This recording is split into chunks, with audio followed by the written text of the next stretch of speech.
Executive Vice President, the National Taxpayers Union, former research analyst at the National Republican Senatorial Committee, the NRSC, recalling our conversation earlier this week with Senator Rick Scott, the chair.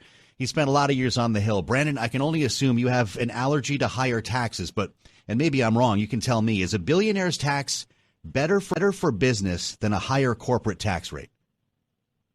Is it better? I think, well, first of all, I think you're right. I do have a bit of an allergy when it comes to higher taxes, so I'm not really in the market of saying which tax is better than others. I don't like any of them. But yes, in some ways, a billionaire's tax would be less economically problematic than a higher corporate rate. Higher corporate tax rate, research shows that the incidence of that falls on workers, primarily on workers. So you see lower wages. You see fewer employees. There's a big impact and that's borne out by virtually all the economic research, whether it's from left-leaning groups or right-leaning groups. Now, that's not to say that a tax is not problematic. I think it is problematic, especially when you're looking at a situation where we just brought in over $4 trillion in tax revenue. We have tax revenue coming in spades right now. So I would really question the need to raise taxes, but certainly some taxes are more harmful than others. It's a campaign spot for Republicans, isn't it? To just imagine what would the IRS, how many people would the IRS have to hire to get that done? Yeah, this is a huge question. Biden's proposal calls for $80 billion in funds going to the IRS. They would use that to hire 87,000 new IRS agents. Now, if we're talking about the wealth tax that you mentioned with Laura a minute ago, yeah. Elizabeth Warren crafted a plan that would require $100 billion going to the IRS just to enforce the wealth tax. That's a phenomenal increase. You're talking about far more than doubling the size of the IRS and vastly expanding its scope and ability to assess taxes on individuals. It would be a dramatic impact. How do you tax unrealized gains? Would that be on? And of course, I realize this isn't done. They haven't written a bill yet. But in concept, would people be reporting, even though they haven't sold anything, they'd be reporting unrealized gains, or would the IRS have access to accounts to go in there and kind of audit everyone every year?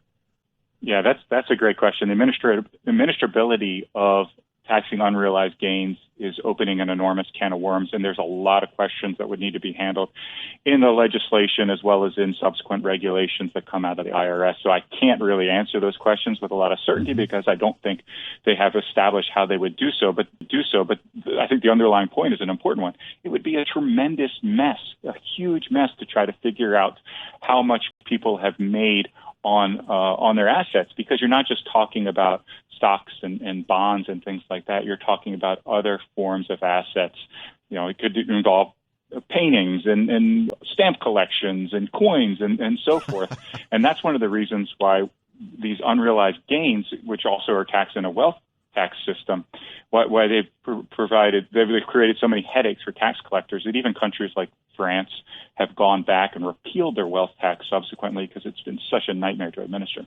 How about stock buybacks then? Is that another way to effectively raise the corporate tax rate? Yeah, I think that's something on the table. Right now, they're talking about a 2% excise tax on stock buybacks. I think stock buybacks have really been demonized by people, particularly on the left. We saw that a lot out of 2017 when the Tax Cuts and Jobs Act were passed. And as soon as it took effect, a lot of corporations were using the additional cash that they had on hand for stock buybacks.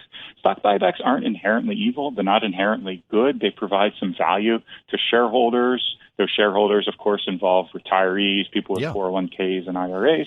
So they do provide some benefit. They also free up future capital. So companies can reissue those stocks and bring in money that can be used for capital investment. So they provide some flexibility for a corporation that they might not otherwise have. So I kind of view them as a double-edged sword. I don't think we should go and assess taxes on stock buybacks and with the notion that these are somehow inherently bad, because I don't think that's the case. Brandon Arnold, Executive Vice President of the National Taxpayers Union, we thank you for being with us here on Bloomberg.